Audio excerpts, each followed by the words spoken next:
fortunate in Australia that medicine is accessible and affordable. It's something that we just come to expect, particularly under our pharmaceutical benefits scheme. But that's in the news today too, because that policy could become the latest pawn in Trump's tariff war as America takes aim at our cheap meds.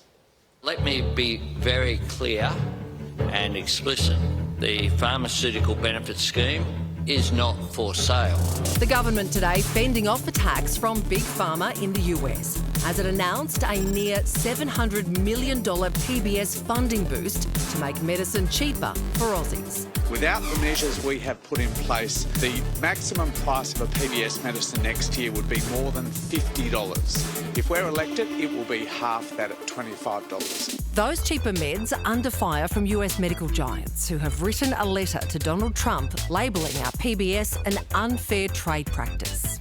It's simply not right to say that the PBS is unfair. It's great Australian policy that keeps Australians healthy. The PBS, it shouldn't be held to ransom. Under the PBS, our government negotiates directly with suppliers to secure lower prices for Aussies. They're suggesting that they could potentially put up prices more if they didn't have to have that negotiated price with the government, and that new medication should be able to charge whatever they like. Big Pharma urging Trump to slap a tariff on Australia's pharmaceutical exports in retaliation. What we're seeing here is corporate bullying. The health of Australians shouldn't be a bargaining chip in a trade war.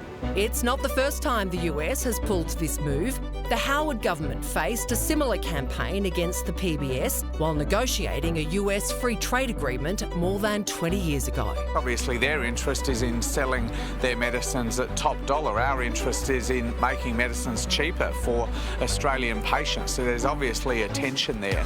Australia sells more than $1.5 billion worth of pharmaceutical products to the US each year, making it our third biggest export behind beef and gold. What we would say to the government right now is you've failed on negotiating on aluminium tariffs. You need to get back to the US and make sure that Australia's PBS is protected from any action. So, could our Aussie pharmaceutical exports be Trump's next target? And how safe is our PBS? Greg Jericho is from the Australia Institute. He's here to walk us through it. Greg, so American drug companies are saying our PBS scheme is unfair. Do they have any argument at all here? Well, to be honest, Ali, really their argument is they'd like to sell insulin for $100 a pop instead of $7, or they'd like to sell to Australians anti-anxiety medication for $420 a box instead of $20 a box. I mean, that's really their argument. They'll talk about restraint of trade or subsidies, but really you just need to look through all that and realise what it's about is they want to make more profits. You look like you're plotting their downfall from Batman's lair there tonight, Greg.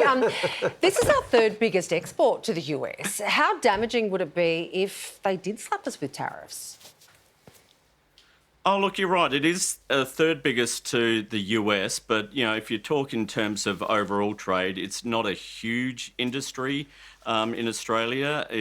But it's something that certainly if they were going to put a tariff on just Australian pharmaceuticals, that would be harmful to the Australian exporters. But we don't really know what's going on in Trump's head at the moment. And, you know, the pharmaceutical lobbyists in America would probably want them to put tariffs on every nation on their pharmaceuticals, in which case it's not going to hurt Australia any more than it's going to hurt anyone else. And all it'll do is make Americans have to pay even more for their drugs, which seems to be just amazing that you could even pay more. But that's pretty much what would happen. So, yeah, it would hurt, but it certainly would hurt a lot more if we were to do anything to the PBS.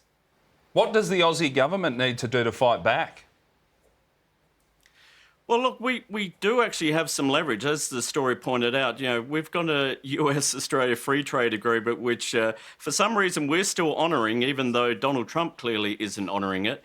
And the reality is when John Howard made that deal, we gave up a fair bit. We gave up a lot on intellectual property, on copyright, and even a bit on pharmaceuticals to let the US pharmaceutical industry in here to help, you know, to lobby.